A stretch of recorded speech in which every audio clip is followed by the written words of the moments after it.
Jerry Anthony Taberna sa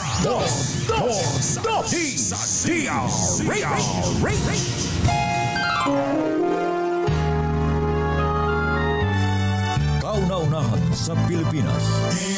NBC Manila Broadcasting Company. DZRH, member kapisanan ng mga broadcaster ng Pilipinas. Member KBP, oras! Eksakto, en punto. 6:05. Humahataw, humahagupit, lumalatay na komentaryo sa himpapawid. 2x2. Walang takot sa paghimay sa masalimuot na isyu ng bayan. 2x2.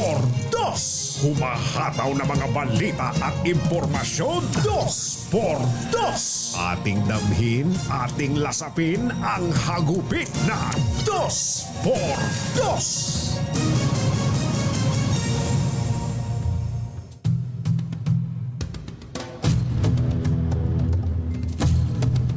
Inaabangan na ang ikaapat na State of the Nation Address ni Pangulong Bongbong Marcos na nakatutok sa social welfare and protection projects na magpapaangat sa buhay ng mga ordinaryong Pilipino. Sa kanyang ikaapat na SONA, inaasahang iuulat ng Pangulong Marcos ang mga nagawa ng nakalipas na taon, gayon din ang mga legacy projects para daw sa huling kalahati ng kanyang termino. Gagawin ng Pangulo ang pag-uulat sa bayan matapos ang sunod-sunod na mga bagyo na humagupit sa bansa na nagtulak sa Kamara at Senado na alisin na ang mga hindi kailangang floral arrangement and decorations, marangyang catering at ipatupad ang protocol na no red carpet ngayong SONA 2025. Ilan po sa mga isyong iniintay na marinig sa Pangulo ay ang problema sa malawakang pagbaha sa harap ng sunod-sunod na bagyo. Kahit katakot-takot ang pondo na inilagay dito ng pamahalaan, issue sa online gambling, presyo ng bigas, presyo ng palay, ayan, magkaiba yun ha, bigas sa palay, epekto ng taripa ng Amerika sa mga local exporters, at siyempre, ang corruption. Isyu ng bayan. Isyu ng bayan. Pag maitim ang balak, magtago ka na. 2x2. Si Jerry at si Anthony narito na. 2x2. Hahataw ng todo, urado ka. 2x2. Ang katotohanan dala nila. 2x2. Walang sinasamba pali, maniwala ka. 2x2. Hataw ng gusto, tol, umasa ka. 2x2.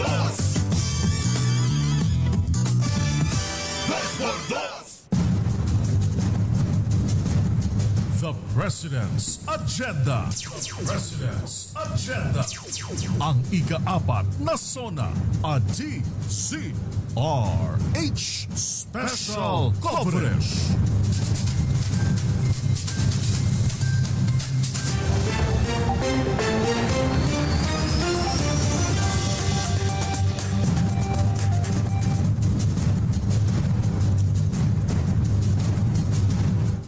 .09 ang ating oras. Ngayon pong araw, ang ikaapat na State of the Nation Address, ang pag-uulat sa bayan ni Pangulong Bongbong Marcos. Sama-sama po nating alamin, pakinggan at suriin ang mga pangakong natupad na at mga plano pa ng kanyang administrasyon. Ihahatid din po natin ang mga mahalagang opinyon, komento at saloobin ng bawat Pilipino. Tutukan ng DZRH Special Coverage ng The President's Agenda, ang ikaapat na SONA ni Pangulong Ferdinand Marcos Jr. Ito po si Anthony Taberna. Ako po naman si Jerry Baha. Una sa Pilipinas, una sa Pilipino. Tama, kumbatsero. Yung pambungad natin, yan ang inaabangan ng ating mga kababayan sa zona ng Pangulo. Lalo na itong issue ng itong may kinalaman sa mga flood control. Sariwang-sariwa pa kasi. Hindi lang sariwa, marami pa ang nakababad hanggang ngayon sa tubig baha sa ating mga kababayan. Sa laki ng pondong naibuhos sa mga nakalipas na taon sa flood control projects. Sa nakalipas na taon, and actually until this year, hanggang ngayong taon na ito, ngayon po ay katakot-takot ang flood control funds. Kaya nga ang tanong ng ating mga kababayan tuwing may baha, nanong malyari? Ayan, nako. Habi. Ayan. Nasaan yung mga flood control projects na yan na pinondohan ng bilyong-bilyong piso? Dito nga, napag-usapan ho namin ni Kumbatsero nitong mga nakakaraang araw. Binigay nating halimbawa yung Mindoro, yung Oriental Mindoro at Occidental Mindoro, na magkano na yung kwenta natin, Kumbatsero? Ngayong 2025. Sa 2025 lamang, Kumbatsero, ay aabot sa almost 40 billion. 40 billion. 40 billion ang sa dalawang distrito lang ha. Dalawang distrito lang doon ang pinag-uusapan natin ha. Talagang sa Mindoro. Mindoro. Kaya nga sabi natin baka masimento na ang dagat mula Batangas hanggang Mindoro. Abangan po natin yan at hindi na kayo sasakay ng barko sa laki ng pondong nailaan dyan. At maski nung nakaraang taon, ganyan din, Mindoro din. Mindoro, yung Mimaropa ang laging tambakan ng pondo na gulat-gulat yung mga kababayan natin sa Mindoro pag nababalitaan, ha, totoo ba yan? Ba't wala kaming maramdaman? Ayun, at nagtataka rin tuloy yung iba, bakit? Taga Mindoro ba ang Pangulo natin ngayon? Ayun, At saka yung katanungan, Kumbatsero, na kaya bang ungkatin ng Pangulo, ito isang hamon sa Pangulo to ngayong araw na to, kaya bang ungkatin ng Pangulo ang tungkol sa katiwalian sa pamahalaan na ang sangkot mismo ay yung mga kakausapin niya mamaya doon sa Kongreso, mga nakaharap sa kanya, na nakaharap sa kanya mamaya sa Kongreso. Ito po ang ikaapat na zona ng Pangulo sa nalalabing ilang taon na lang ba? Mahigit dalawang taon na lang ng kanyang panunungkulan. May mga nagsasabi sa mga nakaraan na ang sitting president sa ganitong panahon ay lame duck na. Pero yan ay bagay na gustong, siyempre, lahat ng nauupong Pangulo ay ayaw nilang maging ganun. Diba? Hanggang sa huling araw na ikaw ay Pangulo ng Pilipinas, gusto mong patunayan na you are still under control. The Philippines is under your control. Ikaw ang namumunot, pinatutunayan mo na ikaw ang kumbaga hari hanggang sa huling sandali. Hanggang sa huling sandali. Ayan. Ikaw ang sinusunod at hindi yung susunod na mga mga nangangarap na maging Pangulo ang tinitingnan na ng iba doon na nagpupuntahan. Di ba? Isyu ng bayan, katotohanan, 2x2. Sa ikaapat na zona ng Pangulong ito na ngayon ay mga pabugso-bugso pa ang ulan, kuha nga tayo ng update, Mother, sa Pag-asa. Nung bago tayo pumasok dito, biglang bumuhos. Biglang buhos na naman. 6:13 ang ating oras, alas 6:13 ang ating oras. Ang inaalala din natin, Kumbatsero, ay ang mga magrarally. Ayun na nga. Baka kayo ay maulanan. Baka dapat chine-check din ninyo ang weather forecast. Lalo na't meron bang thunderstorm advisory, Yoel, dito sa Metro Manila? Inaalala din natin ang mga pulis na magbabantay sa mga rallyista. Marami nang nakapwesto dyan sa paligid ng Batasan Complex. Pagdaan ko kanina dyan sa IBP Road, Kumbatsero, ay ang traffic ng mga sasakyan, pila ang mga sasakyan, papasok ng Batasan Complex. Yun namang papunta ng Fairview, Combachero, mula dito sa May Ever, ilang lanes na yung occupied ng mga magbabantay na pulis. May mga first responders na diyan. Yung may mga nakita tayong ambulansya, mga truck ng bumbero. Ayan, medyo marami-rami na rin po ang naokupang lanes yan. Subalit, maayos pa naman ang daloy ng trapiko. Yung papunta pong Fairview mula dito sa may Quezon City Circle. Ito po yung hindi na bagong bagay, hindi na ho bagong sitwasyon sa ating mga kababayan na mga naninirahan dyan sa lugar na yan. Yan sa Commonwealth. Sanay na, alam na, ganyan lagi tuwing SONA, kahit sino pa. Di ba? Ang maupong presidente, mapapulahan, dilawan, asulan. Ano man ang kulay, lagi hong ganyan ang sitwasyon natin tuwing SONA ng Pangulo. Kaugnay yan, kuha muna tayo ng update mula sa Pag-asa. Si Veronica Torres magbibigay sa atin ng update. Ma'am Veronica, magandang morning! Magandang morning din po sa inyo dyan at sa ating mga taga-subaybay sa DZRH. Ngayong araw nga, patuloy pa rin ang epekto ng habagat sa ating bansa. At ito ang nagdadala ng occasional rains sa Ilocos Region, Zambales, Bataan at Occidental Mindoro. Sa Metro Manila naman, Cordillera Administrative Region, sa may Cagayan Valley, Cavite, Laguna, Batangas, Rizal at nalalabing bahagi ng Central Luzon at Mimaropa, maulap na papawirin at may mga tsansa ng mga maulap na papawirin at may mga kalat-kalat na pag-ulan, pagkidlat at pagkulog ang ating inaasahan. Sa nalalabing bahagi ng bansa, bahagyang maulap hanggang sa maulap na papawirin at may mga tsansa ng mga localized thunderstorms. Meron din naman tayong minomonitor na 2 bagyo sa labas ng ating Philippine Area of Responsibility. Yung una ay si Bagyong Komay na huli nga nating namataan na nasa may layong 985 kilometers northeast ng extreme northern Luzon. At yung isa naman ay si Typhoon Krosa, huling namataan sa layong 2,455 kilometers east-northeast ng extreme northern Luzon. Etong dalawang bagyong ito, mababa naman ang tsansa na pumasok ng ating Philippine Area of Responsibility. Ano pangalan? Komay? Apo, ito po si dating Emo. Si Emo. Pero dapat palayo yan. Apo. Palayo ito si pero just outside the Philippine Area of Responsibility, ano? Yes po. Okay. Tapos yung isa si Krosa ay ano yun, papalapit sa atin? Ang nakikita po natin ay although may chance na lumapit ng kaunti, pero mababa naman po yung chance na papasok pa ito na ating PAR. Ng PAR. Pareho silang nandyan sa may tuktok ng Pilipinas, ano? Opo.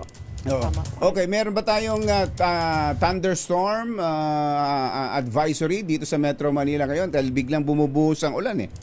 Opo, meron din pala tayong nilabas na thunderstorm advisory kaninang 5:40 na umaga kung saan natamtaman hanggang sa malalakas na ulan na may mga kidlat at malalakas na hangin yung in-expect natin sa Tarlac, Pampanga, Bataan, Cavite, Batangas, Metro Manila at Bulacan. So expected pa siya kaninang 5:40 and then bumuhos na nga bago mag-around 6 o'clock. And then experiencing yung gantong kondisyon sa ilang bahagi ng Zambales. Moderate to heavy rains yan kapag ganyan, Ma'am Veronica. Tama po kayo dyan. So sa maghapong ito, dahil SONA ng Pangulo, ano bang inaasahan natin? Importante. Opo, inaasahan nga natin na buong araw, makulimlim pa rin sa Metro Manila and then halos buong araw din yung light to moderate rains and then with at times heavy. So pwedeng sapulin pala ng malakas na ulan yung oras na yun, ano? Yung mga 1:00 hanggang 4:00 ng hapon? Opo, usual din po yung mga thunderstorm activity po natin nangyayari din po during that time. Okay, maraming salamat sa iyo, Ma'am Veronica, at kumusta po sa mga taga-Pag-asa? Sana lumaki pa na lumaki ang budget ninyo. Maraming salamat po. Salamat. Thank you. Ito na ang pinaka-komprehensibong coverage sa State of the Nation Address ni Pangulong Ferdinand Bongbong Marcos Jr. The President's Agenda. The President's Agenda. Ang ika-4 na SONA at DZRH Special Coverage. Ang inaabangan po bukod sa SONA ng Pangulo ay ang pagbubukas ng 20th Congress ngayong umaga. At 10 o'clock in the morning ay magbubukas ang House of Representatives. Ang tanong doon, muli kayang magiging speaker si late Representative Martin Romualdez? Mukhang shoot na yan, Mukhang shoot kumbachero. na, oo. Mukhang shoot na yan, pero ang pumuputok na balita ngayon, ang magiging House Majority Leader ay isang lumilingon sa pangalang Sandro Marcos. Obo, parang pamilyar ha. Parang pamilyar. Pamilyar. At ang magiging chairman ng Accounts Committee Ayan, ay isang lumilingon sa pangalang Ieda Romualdez. Aba, Ang kongresistang may 4 na magkakasunod na termino. Opo, na hindi natin alam kung bakit dapat sagutin to ni Speaker Martin Romualdez. Itong issue na to ay hindi pwedeng iwas-iwasan. Baka kasi kapag nangyari po ito na hindi nila naipaliwanag ng maayos, baka ito'y maging president. Gagayahin na po ito ng mga matatalinong mga mambabatas na pupunta sa party list, babalik ulit sa distrito kahit na 100 termino na nila. Pabalik-balik na lang. Para hindi na kailangang ipalit ang kanyang asawa para lang makabalik siya. Hindi na kailangan Pwedeng yun. siya lang mismo. At tapos kumbachero, ang putok na putok ngayon sa Senado naman ay babalik o mananatiling Senate President si Cheese Escudero kahit na humahabol si Tito Sen, Senator Tito Soto. Ayan. Sa ika-4 na sona na ito ng Pangulo ay mukhang bago siya magsimula ng kanyang sona, meron pang good news. Dapat lang talagang magkaroon ng feel good si Pangulong Bongbong Marcos dahil merong survey. May lumabas na survey, hindi pa pala inilalabas ito, kumbachero. Merong survey na isinagawa ang Okta Research na kung saan ang Pangulong Bongbong Marcos po ay nakapagtala ng pagtaas sa kanyang trust and performance ratings. Ang kanyang trust ratings ay tumaas ng 4 points, naging 64%, samantalang ang kanyang performance ratings ay tumaas ng 3 percentage points at naging 62%. Ilan? 62%. So trust rating 64%, tumaas ng 4%. Ang performance ratings ay tumaas ng 3%, naging 62%.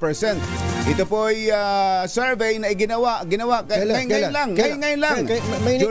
July 12, Engineer Tony Nanggel, July 12 to July 17. Bago lang talaga. Mainit-init pa. Talagang iniready para sa a week before the SONA. Itong July 12 to 17, yan din yung petsa kung saan sinurvey din ng Okta Research ang ating mga kababayan at ang tinanong ay, dapat bang isa lang sa impeachment trial si Vice President Sara Duterte? Tinanong din nila. Meron din yan.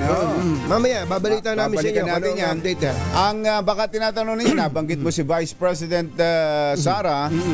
Ito po, parte rin ng survey ng Okta Research na hindi pa officially inilalabas. Hindi pa. Pero nakakuha na tayo ng kopya.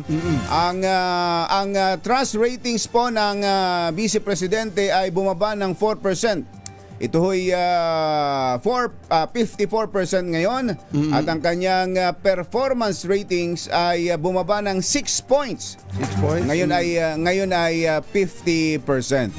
Saan pong ilalabas ng Okta Research sa mga susunod na araw ang official results nitong kanilang survey na isinagawa July 12 to 17. Oras po natin. Mr. Jalomtang. Ayos ba yung barong namin na Jalomtang? Ito nyo, Kahit na mabilisan lang. Nagkabiglaan eh. Nainggit lang kami kay Kong Angel eh. Nakita lang namin si Kong Angel. Ba't nakabarong si Kuya Angel? Kami rin. Ayun. Kaya nagtanong kami, required pala, hindi mo natin. Laktiam, Dapsahun, 6:23 ng umaga. ACS Balita. Susunod na.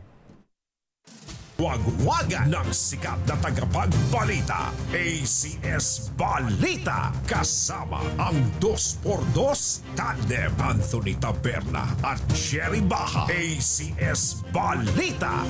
Ang programang ito ay hatid sa inyo ng ACS Manufacturing Corporation, ISO certified, maker of world-class quality Pride detergent.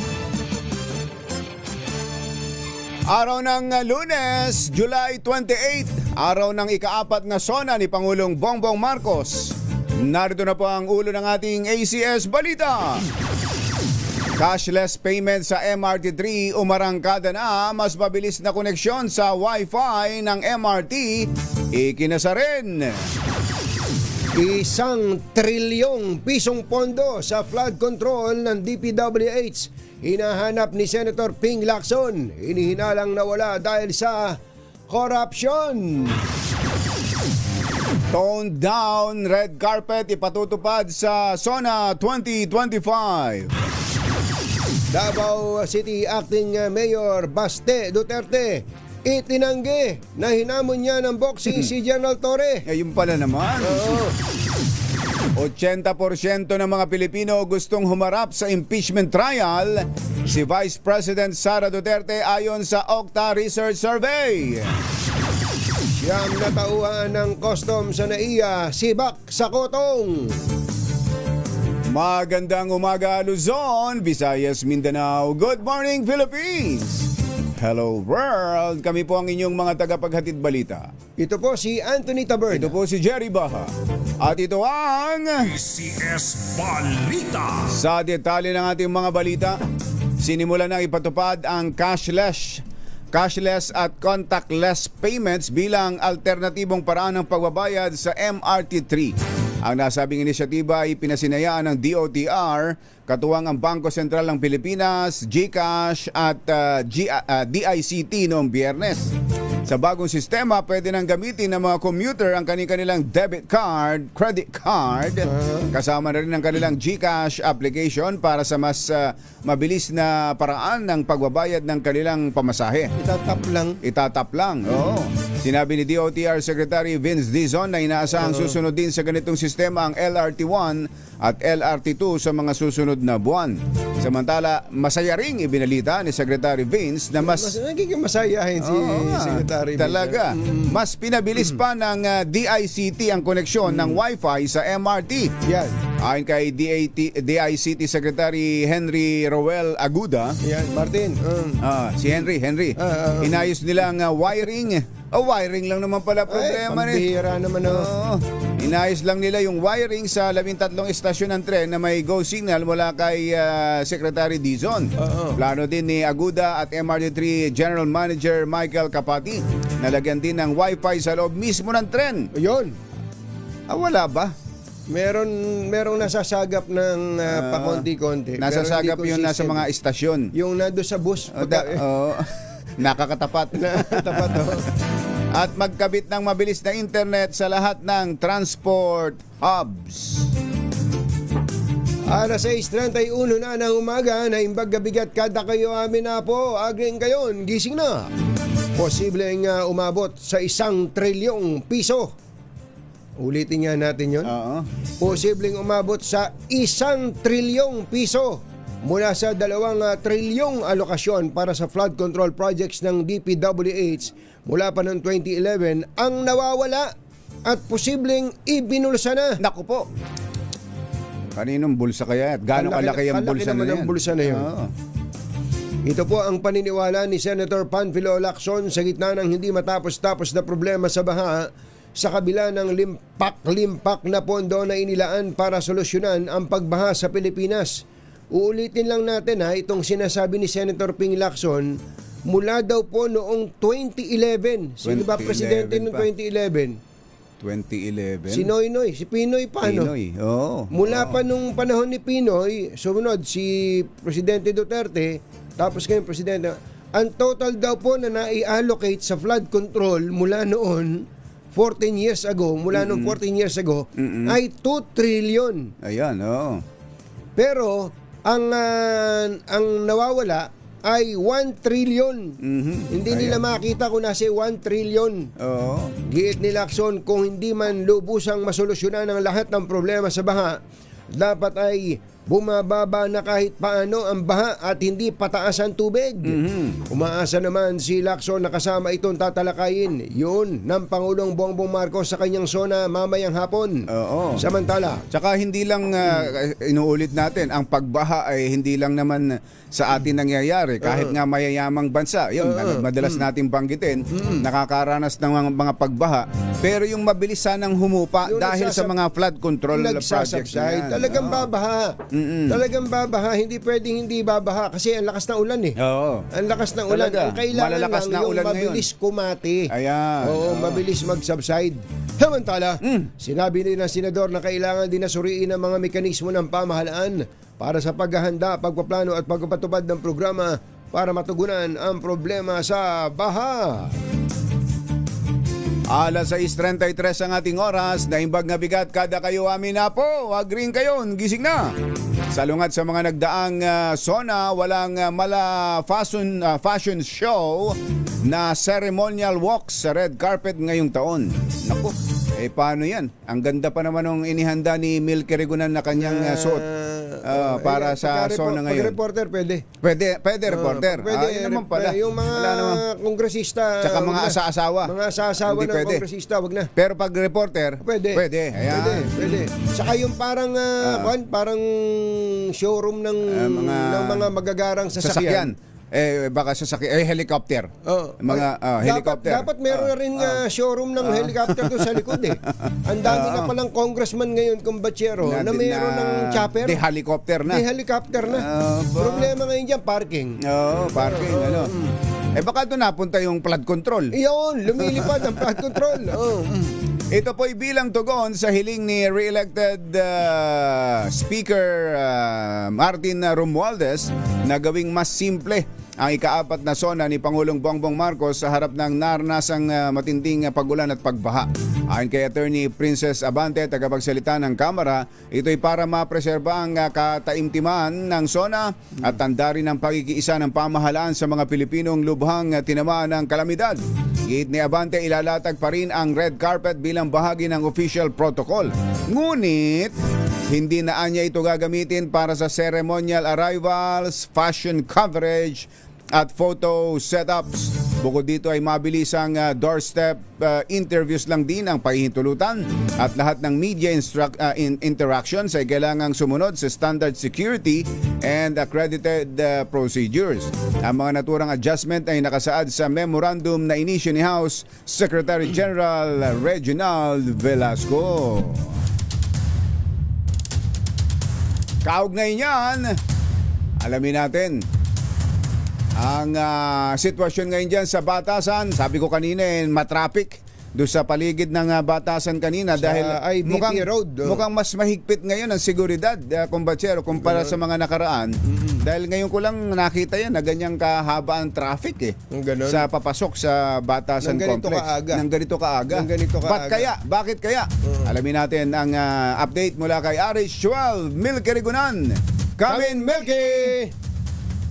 Sound check 1 2 3, sound check 1 2 1 2 3, Sound 1 check. 2 3. 5 by 5. 5 by 5. You're coming in 5 by 5. Ayan. Milky, RH12. Ng umaga, share it ang simple access arrangements sa Sabi pa naman natin 5 by 5. sa batas, si House office. Teka lang, Milky, sandali Milky, ayusin lang natin ang signal. Naging 5 by 4 eh. Yung audio ay nagchachapi, pero yung suot, kasuotan ni Milky. Pakita nyo nga, pakita nga natin ulit. Ayun! Huwag na lang muna. Yung medyo, yung tagilid nga ng konti. Tagilid lang, ma'am, ng konti. Ma'am. Ayun na sinasabi natin. Ayun. Ayan. Babalikan natin. Sabi mo kanina, sa mga kongresista at mga asa-asawa nila, hindi pwede yung fashion show. Yung mga parang nagpa-fashion, nung kasi pagandahan eh. Ito ang tumira nitong tumahin itong sayang ito ay si Cabral to, Cabral. Malo Cabral. Mananahi pala si Mother. Oo nga, may mga ganun, di ba? Cabral, ito, Subel to, Subel. Ito, si Joe Rubio ito. Joe Rubio. Bakit pangkasal ba yan? Okay na ba? Okay na. Subukan Balikan nga natin. Okay. Wala nag-aagawan siguro ng signal dahil nag-set up ngayon ng mga... pero inuulit natin kapag baka kasi punahin ng iba, bakit ang media? Ang mga nakaporma. Hindi regular po namin to. Normal po namin to. Buti nga at itong pinakaluma ang sinuot namin. Normal po namin to. Naghagilap lang nga kami. RH12, Milky Rigunan. Kamin Milky. Tungin at Jerry, simple ang physical arrangement dito sa Batasan Pambansa matapos niyang umapela sa mga mababatas si House Speaker Martin Romualdez na gawing ayak ang pagdaraos sa ikaapat na SONA ni Pangulong Bongbong Marcos. Sa pagbabago ng physical arrangements ay inalis na ang napakahabang red carpet para maiwasan niya ang mga photo opportunity at mga malang fashion show na pagdating ng mga bisita kabilang na dito ang ating mga mababatas. Tinatayang mahigit na 2,000 ang mga imbitado at nagkumpirma na dadalo ngayon sa SONA. Ayon kay House Secretary General Reginald Velasco, halos okupado na ang lahat ng mga upuan sa plenary hall mamayang hapon. Aabot naman sa 85 members ng Diplomatic Corps ang kinumpirma ng Department of Foreign Affairs na pupunta base sa pinakahuling interagency combination o coordination meeting na dinaluhan ng mga opisyal ng Malacanang, Senado, Kamara, PSG, PNP at ng AFP. Sinabi naman ni Dr. Luis Jose Bautista, ang House Medical and Dental Service Director, umaabot sa 160 medical personnel ang itatalaga sa mismong araw ng SONA, habang 17 na ambulansya ang nakadeploy na dito sa kapaligiran ng Batasan para nga pagkaroon ng agad na pagtugon sakaling mga ilangan ng emergency. Sa umaga, sabay na magbubukas ang sesyon ng 2 kapulungan ng Kongreso at malalaman natin dahil magkakaroon daw ng botohan kung sino ang mananatiling House Speaker, kung si Speaker Martin Romualdez pa rin o meron ba siyang contender sa pagumpas mamaya ng sesyon. Mamayang hapon ay ipapatawag naman ang joint session ng 2 kapulungan ng Kongreso para naman dinggit ang ikaapat na SONA ni Pangulong Bongbong Marcos. O yung pagkain ating. Pagkain ay wala pa silang estimate na magkano ang gagastusin. Pero as usual, merong mga pananghalian, merienda at hapunan. Yung catering daw, yung catering kasi diyan dati pang malakasan no, yung pinalitan na ba? Hindi ko alam. Hindi yung pang SONA. Hindi ko alam kung kasama ba 'yun sa titipirin ating Milky. Nagpalit ba? Sa titipirin dahil kasama ito sa mga budget din ng Kamara sa paghahanda ng na SONA. So, malamang yung physical arrangements na gagawing payap, dapat sila rin siguro ang mga pinapakain dito sa kamera. Pwede siguro yung Paris ni Diwata. Paris ni Diwata, pwede na yan. Tipid yun. Sigurado. O kaya naman yung lugaw ni May. Yun. Nako, pinakamasarap na lugaw sa balat ng lupa. Pangalan nila dyan. Oo nga. Teka muna, Milky. Yan nasa likod mo, yan yung dating red carpet, di ba? Na dinadaanan ng mga nagpa-fashion show. Familiar ka dito, GB at Tuning. Yung North Wing Lobby. Yes. Na kapag ito SONA ay nakalatag na, di ba? Dito sa entrance hanggang doon sa entrance ng plenaryo ay may red carpet. Kaya nagkakaroon ng minsan traffic sa labas dahil nagpapa-ambush interview at photo correct. ang mga mambabatas natin. Pero mainam din naman natanggalin kasi kung may tubig nga sa labas, tapos mababasa yung mamamaho yan, babaho. Eto, may nagtatanong dito, Milky. Sino raw ba ang tumahi niyang suot mong yan? Cabral ba yan? Cabral? Ano ba tawag dyan? ano to, kailangan i-isole. Kailangang isole. Isole mamayang gabi. Corrent pala yan. Corrent pala. Kaya naman, ano. So yung mga reporters, okay yan. Mga nangaka-Filipiniana din, ano? Barong sa Filipiniana. Oo, para kasi ang direktiba naman ay formal pa rin. Formal, tama. At barong Tagalog naman sa mga kalye. May pagbabago ba sa security? Kasi ang traffic nga kanina, papasok dyan ang aga-aga. Sobrang traffic sa security, ha? Jerry at Tuning. Dahil yung papasok pa lamang ng North Gate, itong Batasan, katakot-takot inspection kahit yung iba sa amin ay meron ng mga SONA ID para makapasok. Naghigpit. Bakit daw ba? Meron ba silang na-monitor na banta? Intel report. Base naman sa PNP, mukha namang wala. Pero as usual, pag ganitong SONA ay talaga namang matindi ang seguridad dito sa loob ng Batasan. Ito ay pinapakasiwaan ng Presidential Security Command at tatulong ng House Sergeant at Arms. Okay. Thank you, Milky. Thank you. Magandang umaga, Jerry at Anthony, para sa DZRH SONA coverage. Ako si Milky Gunar. Una sa Pilipinas, una sa Pilipinas. Parang nilalapitan na security si Milky eh. Oo nga, ano? Oo, parang yung mga ma'am, bawal po yung magandang damit dito. Media, parang pag media pwede. Susunod! Dito po! Uy, gaano nga ba talaga ang kinita ng paboxing kahapon na ibibigay daw sa mga nasalanta ng bagyo? At speedboat gagamitin sa SONA. Bakit? Aba. Yan at iba pang mga nagbabagang balita sa pagpapatuloy ng ACS Balita. 6:44. This time check is brought to you by Hi! Magandang morning! Anong araw today, kumbatsero? Today is Laundry Day Friday! Yuhuu! At pag Laundry Day Friday, all you need is Pride Washing Machine Detergent. May triple stain away formula, katanggalang makapit, madikit, malupit na dumit man siya, kaya easy ang labada. Kaya pala mula noon hanggang ngayon, all you need is Pride! All you need is Pride! ACS! Kasama ang 2x2 Tandem Anthony Taberna at Jerry Baha. ACS Balita.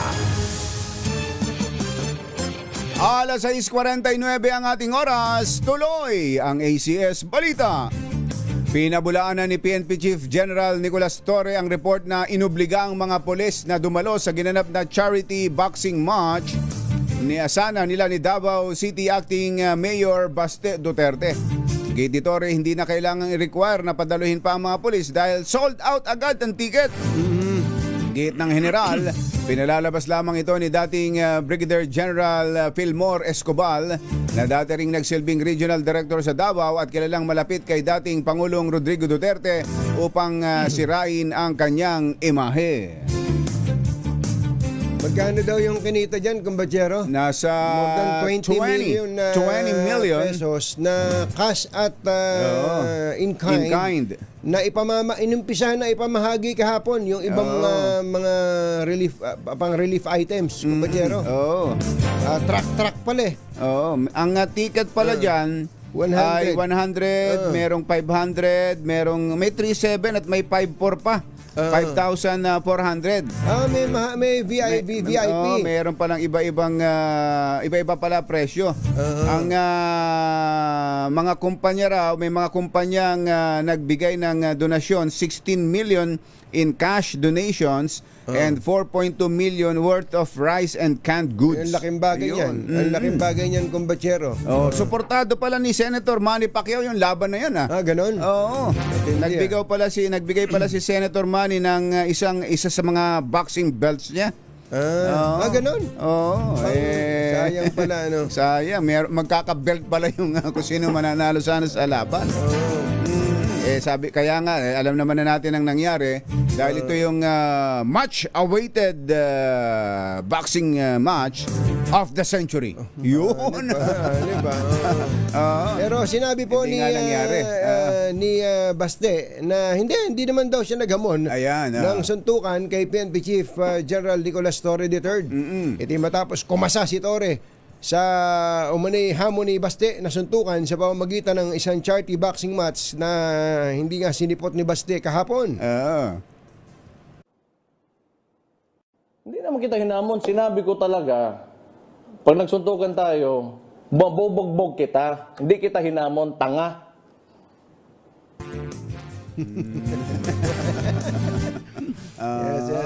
Mukhang si Bastina napikon din, ano? At saka yung mga diehard fans niya. Mga diehard fans. May mga nagme-message po sa amin, ha? Ako sa personal account ko sa page ko. May mga nagme-message sa akin, nagbabantaan pa ho kami. Napanood yata yung komentaryo natin nung nakaraan na siya ano ba ang tawag niya doon sa tinawag pa nga niyang di ba na daw kaya ka lang matapang dahil sa posisyon mo yun ang konteksto nung kanyang sinasabi. Kaya nga Tapos nung kumasa tong si General Torre dahil tinatanong ng mga media tinatanong ng media, pinuto lang natin pwede bang ituloy natin yung RH TV? Meron ba kayong buo nun? Ang sabi nung ni Basti dito sa niya, hindi daw siya nagamon. Ang sabi daw niya pagka nasuntok kita, nabugbog kita. Pag nagsuntukan tayo, bugbog ka. Parang gano'n. Sige nga. Sige. Pero yun ang request ko. Hair follicle drug test for all elected officials, including the President himself. Dito pare, yan yung sagot niya. Tubag! Yun yung sagot niya. Yung sagot niya dito nung kumasa si General Torre.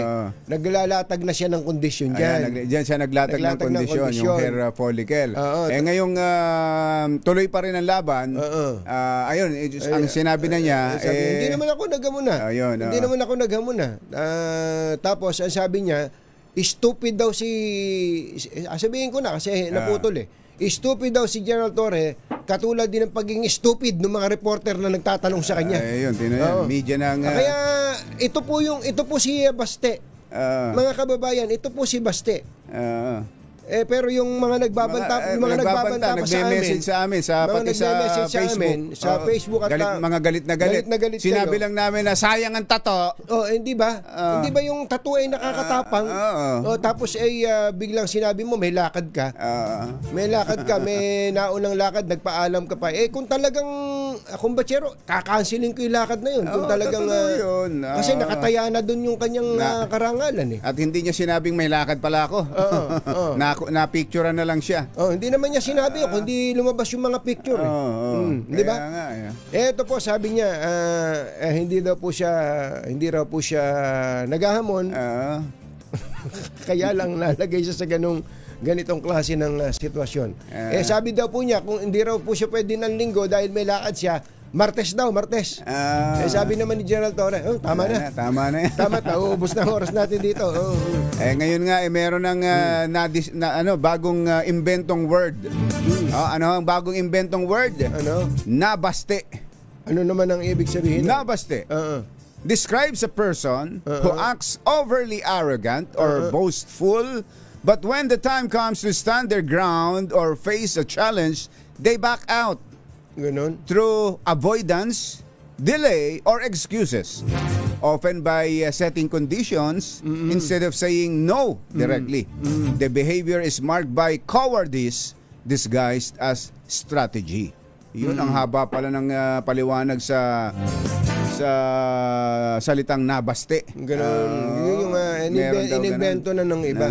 Mabalik lang ako dun sa hamon. Marami na siyang ganyan kasi kumbatsero Nung nakaraan nga, sabi niya, sasampalin niya Di ba? Hindi niyo ba naalala yun? Sasampalin niya si General Torre. Gampo talaga, mahilig silang magbitaw ng ganong mga salita. Mahilig sila. Tapos ano tawag niya kay General Ketore, unggoy. Oo. Ganyan sila eh. Ang tatawagin kang unggoy. Tatawa kung ayun, tanga. Sabi ngayon, tanga. At kung ano-ano pa. Na ngayon, gayang-gaya na ng mga supporters niya, kumbachero. Gayang-gaya na mga. Yung po mga nagbabanta sa amin sa social media, message nyo pa kami. Ang tatapang nyo din. Ang tatapang nyo rin. Sobra din ang tapang. Kung paano magsalita si Baste, ganun din kayo magsalita. Bakit ba kayo ganyan? Manang-mana. Mario Joseph. Abangan natin kung ano susunod naman. Baka maghamon na naman. Baka duelo naman. Sa Walde Carbonell, ako naghahamon sa'yo, duelo tayo. Iba naman. Si Walde naman naghahamon nun. Hindi umurong dati si Walden Carbonell. Di ba? Si Walde Carbonell nung nakaraan. Samantala, siyam na empleyado ng Bureau of Customs ang sinibak sa pwesto matapos masangkot sa extortion incident sa NAIA Terminal 3. Bukod sa relieved order, pinagre-report din ang mga ito sa BOC Main Office habang nagsasagawa ng investigasyon ang Internal Inquiry Division ng Customs Intelligence and Investigation Service. Kagad na iniutos ni Customs Commissioner Ariel Nepomuceno. Yung pala, multi ko na masabi, bienvenido, Rubio. Bago na. Ang pagsibak sa siyam na tauhan kasunod ng reklamo ng isang babaeng pasahero mula sa Hong Kong na umano'y kinikilan ng 3.8 million pesos matapos mahulihan ng 4 na mahaling Rolex na hindi deklarado. Napilitan ng pasahero na tubong Compostela Valley, Davao de Oro na magbayad ng duties and taxes para sa mga bitbit na relo. Ngunit, nang makita ang resibo ay 1.8 million lamang nakasulat dito at ang 2 million ay ibinulsa na ng mga tiwaling tauhan ng customs. Nako po, inang. Mayorya o 80% ng mga Pilipino ang nais na paharapin si Vice President Sara Duterte sa impeachment trial para sagutin ang mga akusasyon laban sa kanya. Sa resulta ng Octa Research Survey, 14% ang tutol habang 7% ang walang desisyon o tumangging sumagot. Karamihan o 87% sa mga nais paharapin si VP Sara sa paglilitis ay mula sa NCR o National Capital Region. 77% sa Balance Luzon, 92% sa Visayas at 69% sa Mindanao. Mayorya o 59% sa mga dahilan kung bakit nais nilang paharapin sa impeachment trial si VP Sara ay para malinis niya ang kanyang pangalan. Hindi hanging, 21% ang naniniwalang dapat siyang mapanagot habang 16% ang nagsabing kailangan ito para manatili siyang karapat-dapat na tumakbo sa 2028 elections. Naghatid ng kabuuan ng ating ACS Balita. Ito po si Jerry Baha. Ito po naman si Anthony Taberna. Kasama ang 2x2 tandem Anthony Taberna at Jerry Baha. ACS Balita. Balitang makatotohanan. Balitang maaasahan. ACS Balita. Ang programang ito ay hatid sa inyo ng ACS Manufacturing Corporation, ISO certified, maker ng world-class quality pride detergent. RH Special Coverage. The President's Agenda. The President's Agenda. Ang ika-4 na sona. Ang DZRH Special Coverage. 7:05 ang ating oras. Uy, kahit pala paulan-ulan at sona ng Pangulo, ay tuloy ang pamimigay natin ng papremyo. Ang ating malakas agent ay nandyan sa Valencia Pumping Station. Aba, bakit may pumping doon? Pumping. Bawal na ngayon yan. Sherwin, bawal na ngayon yan. Sherwin, may MTRCB ka dyan. Baka delikado tayo dyan, Barangay 636 sa Santa Mesa, Maynila. Lakasan na ninyo inyong mga radyo at telebisyon nang kayo'y swertehin sa araw na ito. At magandang umaga sa mga taga-subaybay natin dyan sa Bacolod. Mayong aga, Pangga. Mga pinalangga, bugtaw na kamo. Si Manang Cecil Kerubin Valenzuela ay nakatutok sa atin. Sabi ni ating Susan Yulo Ramos dyan sa Bacolod. Kumusta ba yung mga manok natin dyan? Aba, inasal na ba? At si Vic Lima, Victor, Patrol 3, Victor Dalayon Lima. Happy birthday, Vic Lima. Yung mga Civic Lima, kahit na hindi taga DCRH, nagpapakain dito. DCRH. Ayan, tinan mo na. Salamat, Tres. At Patrol 3. Happy birthday din kay Delon Porcalia ng Philippine Star. Delon Porcalia. At binabati rin natin ang happy birthday si Jomel Gonzaga. Happy birthday. Dr. Tony Liachon. Ayan, Happy birthday, Doc Tony. Tony, happy birthday. The doctor is in. Ayan, At happy birthday din kay Kuya Elson at saka kay Kuya Rico kausapin ng SFM. Ayan, si Colonel Byron Tabernilla. Magandang morning. Magang nakatutok at saka si Kuyang Jerry Haspio. Ayan, good morning. Eto na yung report ng ating RH reporter tungkol sa speedboat. Bakit kailangan ng speedboat ngayong ika-4 na sona ng Pangulo? RH15, Giselle Recaport. Come in, Giselle! Jerry, sa atin yung 3 speedboat po idin-apply ng Metropolitan Manila Development Authority dito sa Commonwealth Avenue sa Quezon City. Giselle, ika-4 nga na zona. Giselle, hindi kaya parang nang-aano ang MMDA? Baka sabihin nang-aano kayo Ano kayo? Parang nananadya kayo. Parang sinasabing walang nangyari sa flood control projects. Hindi ba? Hindi kaya ganun ang... Parang gusto nyo ipamukha sa amin na ang ating mga kababayan ay nakalubog. Kailangan na lang lumangoy. At walang nangyari sa mga flood control projects na ginastusan ng trilyon. Trilyon. Wala naman siguro silang ganong ini-imply. Ganun ba? Ganun naman pala. Kasi kung bahain ba to, pinahanap ba to sa mga nakalipas na zona din sa mga nakalipas na administration. Ang sabi ng NMDA, mabuti na lang daw at handa daw yung kanilang ahensya bagamat hindi nga daw bahain itong area ng Commonwealth Avenue at dahil ito yung unang pagkakataon na nag-deploy sila ng mga speedboat. So, bukod dito sa mga speedboat, Jerry Catherine, ang sinasabi kasi nila ay ganito nga kapag nagtuloy-tuloy yung malakas na buhos ng ulan, dito kasi sa bahaging ito ng Quezon City. Bubuhos na naman ngayon yung may kalakasang ulan. Bukod sa mga speedboat, bukas na rin yung mobile command center ng NMDA dito sa area at nakadeploy na rin yung iba pa nilang rescue at emergency vehicle. Kabilang yung 4 na ambulansya, isang military truck, isang fire truck at 3 rapid response vehicle. Saan inilagay, Giselle, yung mga speedboat sa naka-standby? Katabi ng yung isa na ispatan natin katabi ng parang sa may ospital yan center. Parang doon sa may Maklang Hospital yata yan. Doon ba yan? Malapit sa may Sandigan. Yun, sa may Sandigan nga. Along IBP na? Along IBP o Commonwealth pa rin? Commonwealth Avenue pa rin sa, kung hindi ako nagkakamali ka, Jerry. Hindi ba OA naman na yung speedboat? Yung mga truck, yun ang kailangan talaga. Tsaka yung iba pang mga pwedeng mga bus siguro, kung batsero, panghakot sa mga maiipit sa traffic ng mga kababayan natin. Pero hindi sa kasaysayan, mula pa nung unang panahon, hindi pa naman bumaha ng husto ng ganong kalalim dyan sa lugar na yan. Nun lang nakaraan. Yung di ba siya, bumaha doon sa may Commonwealth, pero hindi ganong kalalim. Masisira speedboat mo doon. Kakayod yung ilalim. Hindi naman kailangan.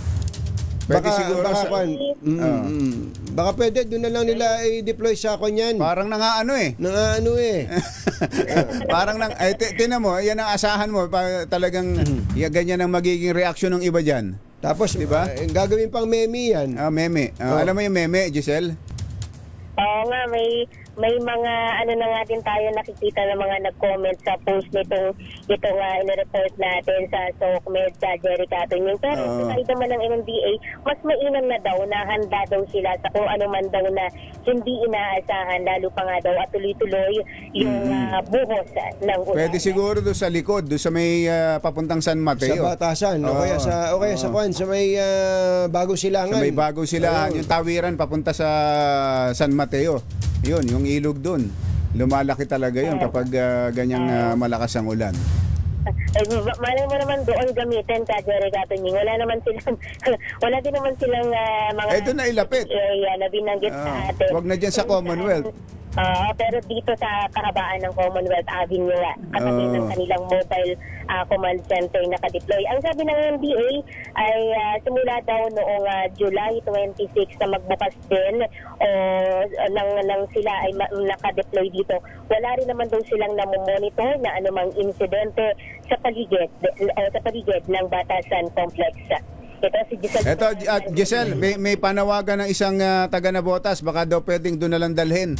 Dahil hindi raw kumakati yung tubig sa kanila dyan sa Tansa Navotas. Inabutan pa uli ng panibagong paglaki ng high tide. Nag-aabot ang lumang baha at panibagong dating high tide dyan sa kanilang lugar. Mukhang doon daw kailangan yung mga speedboat na yan. Baka meron din sila, ka Jerry, na iba pang speedboat naman. Na pwedeng i-deploy doon. Sige. Na nakadeploy sa area. So ngayon, tumila na yung may kalakasang ulan dito sa Commonwealth Avenue, Quezon City. Ito si Giselle Ricaport. O para sa SONA Special Coverage, ito si Giselle Ricaport. Para sa DZRH sa Pilipinas, uno sa Pilipino. Thank you, Giselle. Samantala, katakot-takot na pulis daw po ang nakakalat ngayon sa Metro Manila. Kaugnay po ng SONA 2025 RH52 Enyel Parosa. Kami Enyel! Jerry at Anthony, laban na ito mga inyantas na uhan ng Philippine National Police sa Metro Manila. Ngayong araw na ika-4 na State of the Nation Address ni Pangulong Bongbong Marcos. Mula sa 16,000 na unang imulat na NCRPO, nagpakalat pa nga ng kabuang 22,000 na mga tauhan ng PNP sa kamay nila ngayong araw ng Lunes. Sa nasabing bilang, 12,000 mahigit ang narito sa bahagi ng Commonwealth Avenue at paligid ng Batasang Pambansa Complex para sa kung saan gagawin itong talumpati ng Presidente Bongbong Marcos. Mismo si UCPD Acting Director, Police Colonel Randy Glenn Silvio, itong nanguna sa deployment ng pulisya sa tapat ng St. Peter's Church kung saan inaasahang magmamarcha itong grupong Bagong Alyansang Makabayan at iba pang mga rallyistang manggagaling doon sa may bahagi ng Pilcoa. Pero maliban dyan, malaking bulto rin ng PNP personnel ang narito naman sa may Kaptigang Bayan. Katapat lamang ito ng MMDA Command Center. Maging doon sa mismong Batasan Police Station, itong Station 6, nakaharap lamang itong South Gate ng Kamara ng Representantes. Sa ngayon, maliban dito sa iklit ng screening na natin naranasan kanina noong nagtangka tayong pumasok sa may Batasan kasama si RH12 Silky Regonan, nadadaanan pa naman yung ibang mga kalye nitong ITP Batasan Road kung manggagaling ka sa may Commonwealth Avenue. Wala pa rin tayo nakikitang pagsikip ng daloy ng traffic sa Commonwealth Santigan. Kakaiba sa mga nagdaang taon, hindi rin nilagyan ngayon ng zipper lane o counterflow. Taliban dito sa binabagit natin traffic situation, madilim ang kalangitan at mayat-maya ang buhos ng ulam dito sa bahagi dito ng Quezon City. Nauna ng sinabi ni PNP Chief Police General Nicolas Torre III na wala silang namomonitor na matinding banta sa ika-4 na zona. Maliban na lamang sa threat ng sama ng panahon, bagay na nagpaparamdam na ngayong umaga ito ng Lunes. Para sa Zona Special Coverage, ako pa rin si Enyel Barrosa at DZRH. Una sa Pilipinas, una sa Pilipino. Thank you, Enyel. 7:14 ang ating oras. Pero kahit na paulan-ulan at meron pang thunderstorm advisory, abay tuloy. Tuloy ang mga demonstrasyon. Diyan nasa Pilcoa si RH5, Val Gonzales. Kaminwal! Jerry at Anthony, ako'y nandito ngayon sa ibabaw nitong footbridge dito sa Pilcoa, sa Quezon City. At katatapos lamang yung ganda ng kapote mo, Val. Talaga bang waterproof yan? Waterproof. Hindi ba tinatagos yan? Waterproof ito. Waterproof ito. Good morning pala. Good morning pala kay Mayor Senny Mendoza. Bakit? Sponsored ba yan?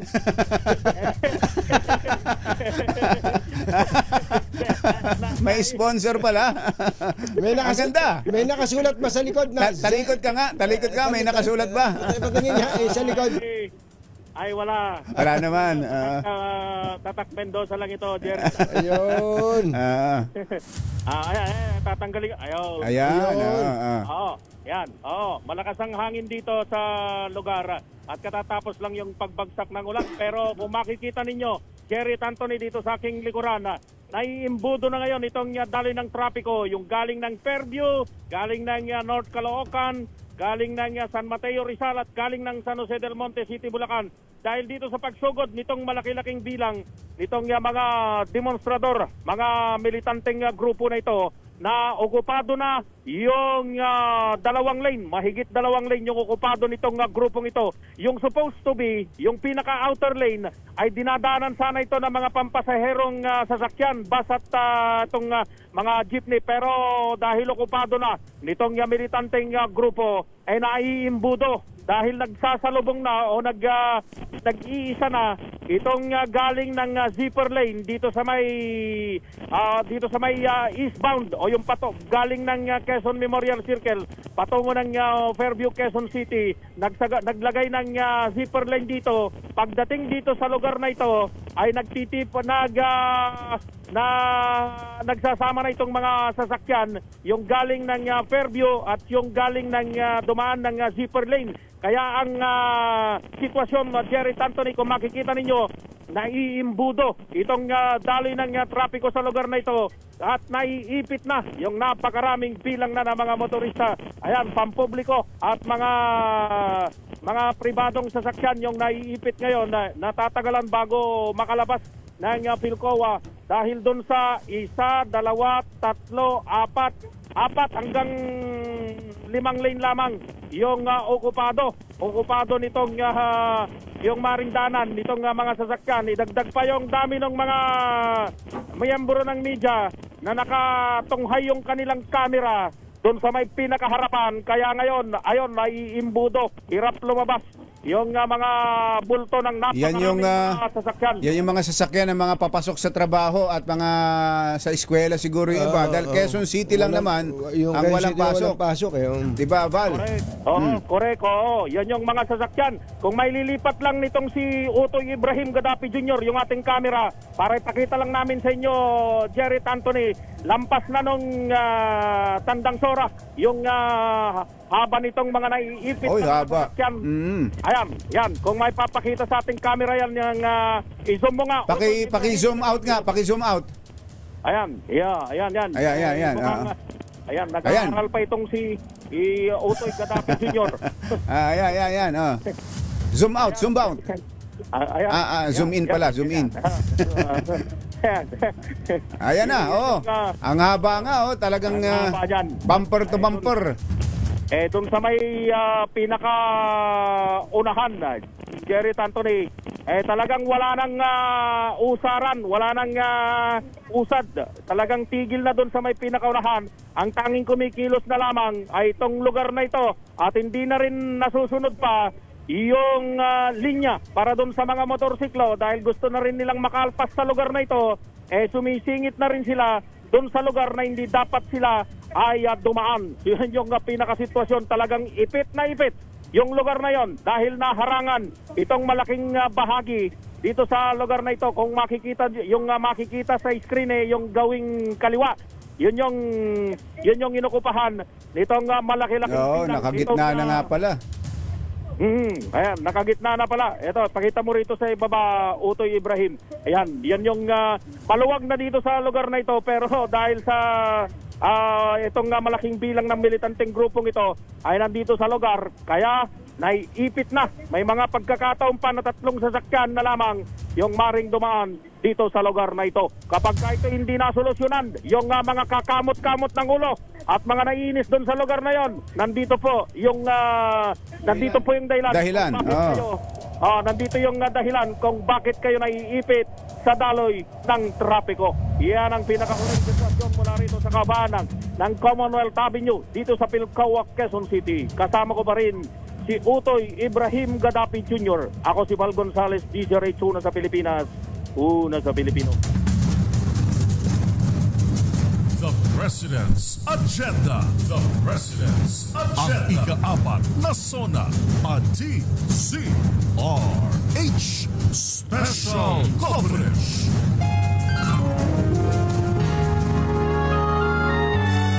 Kauna-unahan sa Pilipinas. NBC Manila Broadcasting Company. DZRH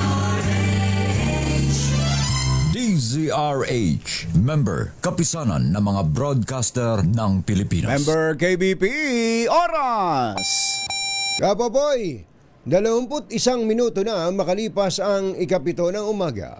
Balitang bagong-bago, balitang dapat alam mo, balitang magdadagdag ng talino dahil bagong impormasyon, makibalita, unang-una sa DZRH. Pangunahing balita kasama ang 2x2 tandem nina Anthony Taberna at Jerry Baha.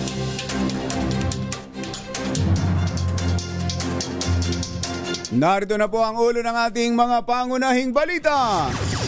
Pangulong Bongbong Marcos handa na sa kanyang ika-4 na SONA nakatuon sa mga nagawa at legacy. Kamara at Senado handa na rin sa pagbubukas ng first regular session ng 20th Congress. VP Sara walang balak na makinig sa SONA ng Pangulong Marcos. PNP nag-deploy ng 16,000 pulis sa SONA 2025. Quezon City LGU nagpatupad ng liquor ban. Gas rating ng Pangulong Marcos noong June tumaas sa SWS survey. Desisyon ng Supreme Court sa impeachment ni VP Sara iaapila ng Kongreso. Hindi natuloy na charity boxing match ni na PNP Chief Torre at Davao Vice Mayor Baste Duterte nakalikom ng mahigit 20 milyong piso. Magandang umaga Luzon, Visayas, Mindanao. Good morning Philippines. Hello world. Kami po ang inyong mga tagapaghatid balita. Ito po si Anthony Taberna. Ako po si Jerry Baha. At ito ang Pangunahing balita.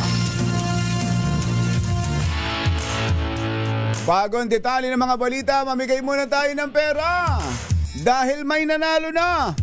Diyan daw po sa may lugar ng pumping. Meron daw hong pumping station sa barangay 636 Santa Mesa, Maynila. RA6 Sherwin Alfaro, go go go! Jerry, ilang araw na tinatanong ng publiko saan yung 5,500 na flood control project ng pamahalaan. Isa na yung Valencia Pumping Station dito sa Santa Mesa sa mga libong proyekto ng pamahalaan para nga magkaroon ng mitigating measure yung pamahalaan para maibsan yung kung paano yung problema natin sa baha dito sa Metro Manila. Pero sa pansin-pansin tong 8 talampakan na naipong basura na nakuha dito sa pumping station na halos 90% ay parang mga plastic materials at karamihan dito ay mga food containers o mga pinaglagyan ng pagkain gaya na lamang yan. Ano, mga plastic na yan na naipong basura mula dito sa creek ng Valencia na nagdudugtong sa Pasig River dito sa likod ng Malacanang. Yan yung katunayan na may malaki tayong problema, hindi lang sa mga measures sa ginagawa ng pamahalaan para may sawata yung problema sa baha, kundi lalo na sa waste management ng ating mga kababayan. Dahil kung wala itong naturang mga basurang ito na nakukuha sa mga pumping station, maganda sana yung daloy ng tubig palabas ng mga estero at mga kanal na pangunahing nagiging sanhi ng mga pagbaha sa mga kabahayan ng ating mga kababayan palabas ng ilog itong Pasig River patungo naman dyan sa Manila Bay. Pero okay na yon, hindi naman yun talaga ipakay natin. Ang pakay natin, mamigay ng premyo. Dahil huli-huli natin, sa harap ng pumping station na to, etong bahay na to, tignan mo, nakatutok sa DZRH. Nung madaan kami dito, nakita-kita namin yung kanyang TV na sa DZRH. Pangalan niyo po? Malaya po. Ate Malaya. Malaya Gadi po. Ate Malaya Gadi. Ate Malaya, palagi ka nakatunin sa DZRH? Opo. O at sino paborito mong announcer pag umaga? Anthony Taberna po, tsaka si Jerry Baha po. Anthony Taberna, Jerry Baha ng 2x2. Ito meron kang 1,000 pesos. Thank you po. Happy 2x2 anniversary po, Sir Jerry. Tsaka Thank Sir you. Anthony po. Thank you, Ate Malaya. Malaya ka na. Malaya ka na. 22 years na ang 2x2. Eto meron kang 2x2 mini component. Yan, matindi dyan. Mini component, pwede mong ipanghambal. Tinitingin siya sa Tinitingnan sa ano. Maraming salamat po sa DZRH. At ako, siyempre, meron ka rin DZRH Grocery, DZRH na imbag na bigas, DZRH umbrella, at siyempre ang DZRH t-shirt na isusot mo mamaya kapag nanood ka ng Sona. Opo, mananood po. Nakaantabay na sa DZRH para mapanood ang Sona. Ano gusto mong sabihin sa Presidente? Ano po, ang hinihintay ko lang din po sa Sona yung mga ginawa niya po. Saka sana po lahat po ng sasabihin niya maging totoo po. Yun. Tama. Ipunin ang tubig baha. Sabi niya, ipunin ang tubig baha. Kayo ba mag-iipon? Hindi po. Di daw niya ipunin yung tubig baha.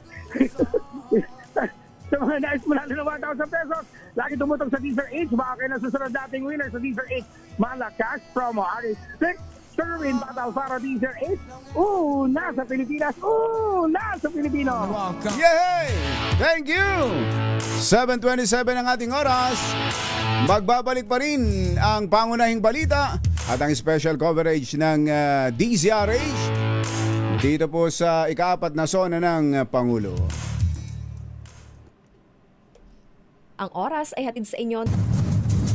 The President's Agenda. The President's Agenda. Ang ika-4 na Sona, a DZRH Special Coverage. 7:34 ang ating oras. Maalala ko lang, kumbatsero, kabe-birthday lang ng nanay mo nitong June, di ba? 80 years old na siya, pero pansin ko healthy at malakas pa rin. Ano bang sekreto ni Nanay Benny? Nako, mismo kumbatsero, 80 na, pumaparty pa rin. Na-discover kasi ni Nanay Benny itong N Plus Gold.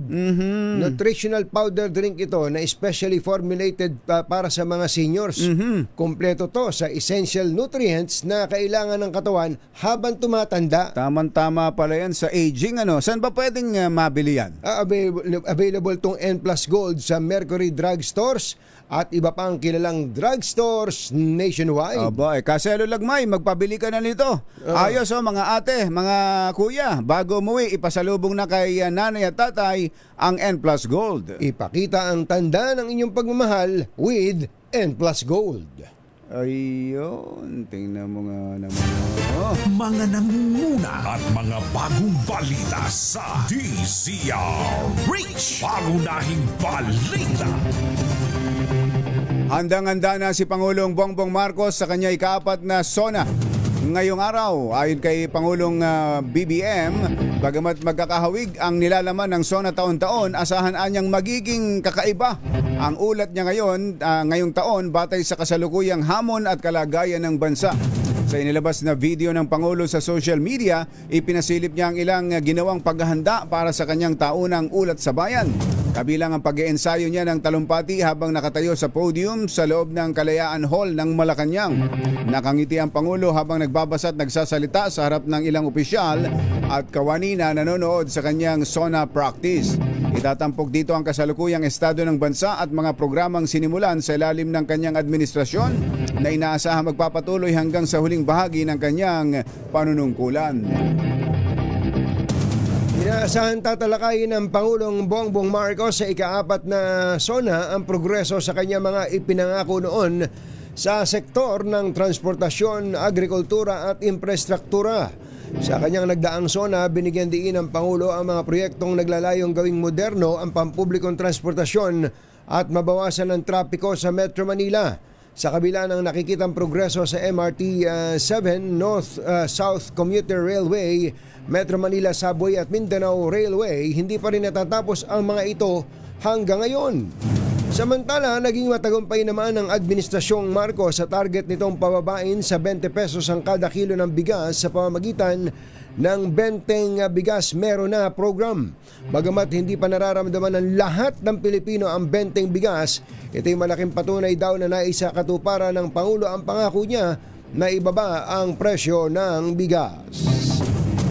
Magbubukas na mamayang alas 10 ng umaga ang 20th Congress na susundan ng ika-4 na Sona ng Pangulong Bongbong Marcos. Sa pagbubukas ng first regular session, pagbobotohan ng mga miyembro ng Kongreso ang mauupong Speaker, Senate President at yung pang leader ng Kamara at Senado.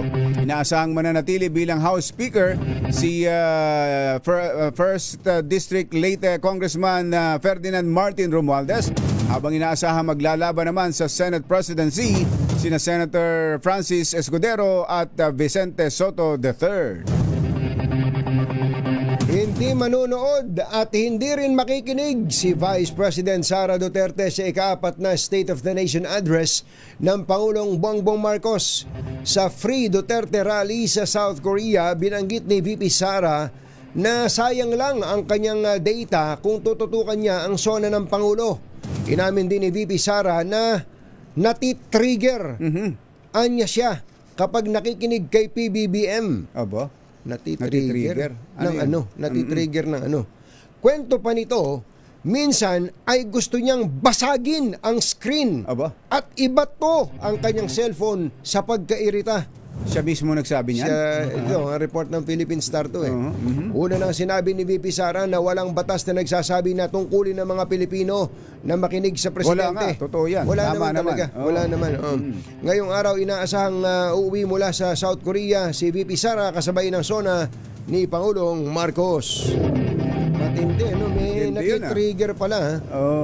Nati-trigger ng ano, kaya gusto kong tanong, nati-trigger ng galit niya? Ng, kung ano yung nati-trigger sa kanya? Yung galit, mukhang yung galit. Kasi sabi, basagin yung screen. Basagin yung screen at ibato na cellphone niya.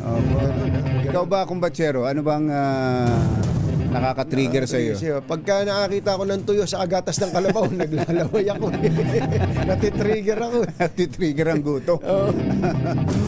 Samantala, balikan natin ang ating mga RH reporters. Ang Mendiola rin daw ay bantay sarado. Aba, bakit? Sa batasan ng SONA. RH29, Boy Gonzales. Gawin, boy! Jerry, Anthony, may sit ang seguridad na ipinapatupad ng mga tao ng Manila Police District dito sa Mendiola sa Luzon ng Manila dahil sa nakatagdang kilos na mesa ng ilang grupo kasabay ng SONA ni Pangulong Ferdinand Marcos Jr. Ngayong araw, halos higit sa 100 personnel ng MPD ang idineploy dito sa Recto, Avenue hanggang dito sa makarating ng Mendiola at malapit sa mismo pinaka-entrance ng Malacanang. Tugod sa MPD, katuwang rin ang magbabantay ang mga tao ng barangay, Manila Traffic at DFP ng Maynila. Ay pinagbabawal ang pagsagawa ng rally sa Manila Park. Lamang ito'y maaaring gawin tulad ng Liwasang Bonifacio. Pero dito sa Recto Avenue at Quezon Boulevard ay nagsisimula ng pagtipon-tipon ang iba't ibang militante ng grupo. At ito ay nagbamarcha patungo ng Mendiola. At para sa DCR Zona sa Posible Gonzales ng DCR Zona sa Pilipinas o nasa Pilipinas. Thank you, boy! Miss Elaine, dyan sa Toyota, Quezon Avenue. Magandang morning. Bukas ba sila? Bukas. Ayos.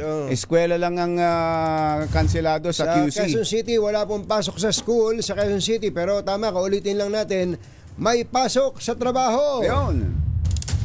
Samantala, meron daw pong Zombie BM at Saranangal FEG. Wawasaki ng bagong alyansang makabayan sa May Philcoa. Andiyan ka na ba? Hindi kaya mabasa ng ulan yan at yung mga FEG na yan, mahirap silaban pagkabasa. RH15, Giselle Ricafort. Come in, Giselle! Jerry, tatuming pinapagkara na itong bagong alyansa sa makabayan sa Tagalugan ang FEG nila Pangulong Bongbong Marcos dito sa bahagi ng Philcoa Presidency sa yung ika-4 na zona ni Pangulong Bongbong Marcos. Minawag ng grupo yung FEG na yan ng Zombie BM at Saranangal na nagpapaktulaan nila ng bulok at makakasusunod parahan nila sa pamahalaan So mamaya, sirain at susumigil daw ito bilang pagsumbira sa panggulo ni Marcos Jr. Administration. Ayon sa tagapagsalita ng grupo na si Berto Alinea, nakalabas na yung tatlong bagyo sa Pilipinas. Pero meron pa raw isang bagyo yung patuloy na nananalasa ngayon at iyan ay si Pangulong Bongbong Marcos. Hinahanap nila yung iniyayabang ng Pangulo sa mga flood control gadget na hindi naman daw ramdam, gayon din sabi umanong mga pang-asang proyekto ng administrasyon. Sa Timog na Tagalugan, patuloy umanong nasumira yung kalikasan dahil sa mga pumusiyan na pinatutupad ng administrasyon. May mga nagsasaling dito sa isang pagtutubo mula sa Batangas at panawagan nila na direktang pamahagi ang mahigit 283 milyon na hindi pa nagagasta na disaster fund ng Batangas sa mga nasalanta ng bagyo at habagatan. Bahagi rin na nagpapatuloy pa rin ang programa ngayon ang pagtatanggal naman ng Teatro UTS na tumutuligsa sa pamahalaan ng administrasyon. Ito nila, pagbabago, dapat daw may pagbabago at hindi pagtulungan. Sabihin din sa kanila pang mga pinukundi na yung mababang sahod sa mga manggagawa at ipinaglalaban yung reforma sa lupa, paniningil kay Pangulong Marcos at ituloy yung impeachment laban kay VP Sara Duterte. So, kanina malakas ang buhos ng ulan dito sa bahagi ng Pilcoa, Quezon City, pero hindi natitinag yung mga demonstrador at tuloy-tuloy pa rin yung kanilang programa hanggang sa ngayon. Para sa Zona Special Coverage, ipag-usal ni Kapuan para sa Pilipinas,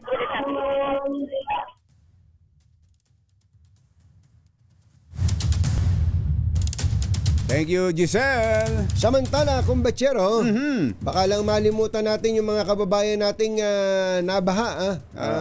Tuloy-tuloy pa rin po. May mga kababayan tayong up to this time ay nandoon pa rin po sila sa kahabag-habag na sitwasyon. Talaga. Mabuti na lang at merong mga katulad nung ginawa nila General Torre. Oo. Yung nakalap nilang 20 million worth of cash and in kind. Pamamahagi po yan. Sabi ng PAGCOR, kami din. Aba. At hindi lang 20. 30 million pesos daw po ang tulong na ibinigay ng PAGCOR. Ito daw po ay sa inyo ng food at non-food relief items. May kabuang 33,250 relief packs ang ipinamigay dyan po sa ilang local government units sa Metro Manila at kalapit na mga probinsya. Kailangan po yan, sabi ni PAGCOR Chairman Altenco, kabilang daw po sa mga nakatanggap ng tulong ang mga LGU ng Maynila, Quezon City, Marikina at Parañaque at mga probinsya ng Cavite, Batangas, saan pa, kumbachero? Pati ang Rizal, Bulacan, Occidental Mindoro, La Union at pati ang Laguna. Naipamahagi po ang mga ayuda mula sa PAGCOR warehouses sa Imos, Cavite at Angat, Bulacan sa pamamagitan ng mga lokal na pamahalaan at logistics partners. At matutuwa ka dito kahit na kalaban ng sabihin na natin lumalaban sa gobyerno, ito pong ACT Teachers Party List tinan nyo na. Ay kasama po sa binigyan ng PAGCOR ng food at non-food packs para ipantulong sa kanilang nasasakupan. Pero kasama rin daw na nabigyan yung Nanay Party List. Ayun. Nanay. Ang dami kasing mga kababayan natin na kailangan ng tulong. Lahat po ng pwedeng tumulong, hindi lang po ang PAGCOR at ang gobyerno, pati tayo, basta kaya. Importanteng tayo ang tumutulong kaysa tayo ang tinutulungan. Alas 7:46 ang ating oras. Sa iba pa nating mga balita, mag-ahain ng motion for reconsideration ng Kamara kaugnay ng naging ruling ng Korte Suprema na nagdedeklarang unconstitutional ang articles of impeachment laban kay VP Sara. Ayon kay House spokesperson Attorney Princess Abante, sinunod ng Kamara ang proseso ng impeachment batay sa nakasaad sa konstitusyon at mga naunang ruling ng Supreme Court. Binigyan din ni Abante na bagamat nananatili ang respeto ng Kamara sa Korte Suprema, pero lubos niyang nababahala ang mababang kapulungan matapos na matanggap at mabasa ang desisyon. Gate dito ang desisyon ng Supreme Court na nagsasabing ang articles of impeachment na ipinadala sa Senado ay barred o unconstitutional ay nakaangkla sa mga factual premises o findings na mali o salungat sa opisyal na record ng Kamara. Dagdagan niya, mali ang pangunahing pahayag ng Korte na walang preliminary approval sa articles of impeachment bago ito ipinadala sa Senado. Maaari niyang pagbasihan ang House Journal 36 at opisyal na record ng House of Representatives. At Actually, kung may oras po kayo ay basahin po ninyo ang desisyon ng Korte Suprema. Unanimous po ito. Unanimous in the sense na wala po talagang kumontra, wala pong nag-dissent sa mga 13 who participated in the deliberation. Ang nagsulat po niyan ay appointee ni dating Pangulong Noynoy Aquino na si Justice Marvic Leonen. At yung iba pa appointees na ni dating Pangulong Rodrigo Duterte. Pero it doesn't matter. Basahin po ninyo. Ang isa lang napansin ko doon, Kumbachero, bukod doon sa 1-year ban, yung binabanggit na requirement daw, Kumbachero, requirement na malaman, maipaalam doon sa ini-impeach yung lahat ng mga attachments, ultimo attachment, ultimo ebidensya laban sa kanya. Naalala ko tuloy bigla si dating Pangulong sa filing pa lang? Dating Pangulong Erap Estrada. So yung palang ginawa nung panahon ni dating Pangulong Estrada na pinukpok na lang ng mabilisan itong si noon ay House Speaker Manny Villar ang Gavel para mai-transmit kaagad sa Senado yung articles of impeachment. Yung pala ay mali. Kaya nga. Yung bang sinasabi ng Korte Suprema, yung palang ginawa noon na nagbago sa kasaysayan ay mali. Ayun nga. Ganun ba yun? Ang pagkakaintindi natin talaga dyan ang pagsisimula ng bilang ng 1 year ay kapag ito'y na-refer na sa committee, Justice Committee ng Kongreso. Pero eto, nagbabago ang komposisyon ng Korte Suprema. Meron siyang kaya lang unanimous ito Unanimous. Totoo yun, Kumbachero. Kaya ang ending niyan dapat respetuhin. Pero bago lang natin tapusin tong talakayang ito at tayo ay magbabalik bukas, gusto ko lang sabihin na binanggit po ng Korte Suprema doon yung dalawang paraan ng pag-aay na impeachment. Una, yung mamamayan o grupo ng mamamayan na nag-submit ng impeachment, nag-file ng impeachment at in-endorso. Yun po yung isa. Yun po yung tatlo. Kumbachero, yun yung tatlo na pinag-uusapan dito, yung first three bago yung fourth. At yung pangalawang mode naman na binabanggit sa konstitusyon, Kumbachero, yung ang Kongreso mismo. Sila na yung merong may resolusyon na suportado ng at least one-third ng Kongreso. Okay na yon. Ang sinasabi ng Korte Suprema doon, yun daw right to due process ni Sara ay nalabag. Yun po yung sinasabi niya. Anyway, basahin po ninyo at maganda rin pong reading kung kayo po ay walang ginagawa. But of course, at the end of the day, ang katotohanan po sa demokrasya, hindi lang po yung pabor sa atin ang ating re-respetuhin. Hindi lang yung pabor sa atin ang re-respetuhin natin. Pagka ba kontra na sa atin, mumurahin na natin ang Korte Suprema. Hindi po. Yung pong Korte Suprema ay nandiyan, pag sila po'y naglabas ng desisyon, yun ang sa batas. ayaw natin at sa gusto, yan po ang yan ang magiging bagong batas. We have to respect. Susunod! Dito po! Uy! Good news para kay BBM. Tumaas ang kanyang trust and performance ratings. Hindi lang pala sa Okta Research, Kumbachero, binabasa natin kanina. Pati sa SWS. Babalik ang mga balita. Sandali po lamang. Alas 7:50. This time check. Apat na Sona at DZRH Special Coverage. Uy, sa ika-4 na sona ng Pangulo, abay, dapat pala upbeat ang Pangulo dito, Kumbachero, dahil good news. Magpakape ka naman. Magpakape ka, Mr. President. Dahil sa latest survey ng Okta Research ay tumaas ang trust and performance ratings ng Pangulo, pero bumaba naman yung kay Vice President Sara Duterte. Sa Okta Research, tumaas sa 64% mula sa 60 ang trust rating ng Pangulo, habang umangat mula sa 59% to 62% ang kanyang performance ratings. Kay VP Sara, from 58% bumaba sa 54% ang kanyang trust ratings, at ang kanyang performance ay from 56% ay bumaba sa 50%. Ito bang survey isinagawa July 12 to 17. Sa Senado naman ay Ang performance ratings ay bumaba ang trust ratings 51% at performance rating 49% ni Senate President Chis Escudero. Habang tumaas naman ang kay House Speaker Martin Romualdez, trust 57%, performance 59%. Ito po ay survey ng Octa Research. Sa SWS ay naglabas din po ng survey ang SWS Social Weather Stations at umakyat po ng 10 percentage points ang trust rating ng Pangulong Marcos nitong buwan ng June.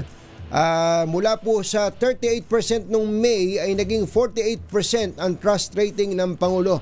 Sinabi po ni Palace Press Officer Claire Castro na patunay ito sa matatag na pamumuno ni BBM at lumalaking tiwala ng taong bayan at kinatuwa daw po ng publiko ang pagbaba ng presyo ng bigas sa 20 pesos kada kilo, gayon din ang roll-out ng mga serbisyong pangkalusugan.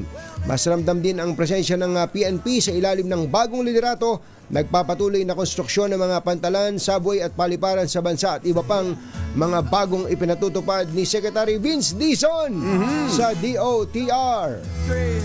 Yun. Dapat kumikikig ang Pangulo ngayon sa kanyang ika-4 na zona. Ang hamon lang sa Pangulo, kumbachero, kailangan ay maging firm siya. Kung nakita niya na may mga sablay, wag nang magdalawang isip. Alam namin na yung iba dyan, mga tropa nyo, kaibigan nyo, baka kababata nyo pa. Pero sa pagkakataon na to, it's either you save the country or save your friendship. Ayan, Choose, Mr. President. Lalo na dito sa babalang kasing 2026 national budget, ito'y pag-aralan at bantayang mabuti. At hinahanap ng taong bayan ang napakalaking pondong nailaan sa mga nakalipas na taon sa flood control. Tuloy-tuloy po ang special coverage ng DZRH dito po sa ika-4 na zona ng Pangulong Bongbong Marcos. Bye! Happy weekend! Woo! Damdaming bayan! Susunod na! Long after the thrill of living is gone. Oh yeah, honestly life goes on. Ang oras ay hatid sa inyo ng Nuclear Medicine Unit ng Makati.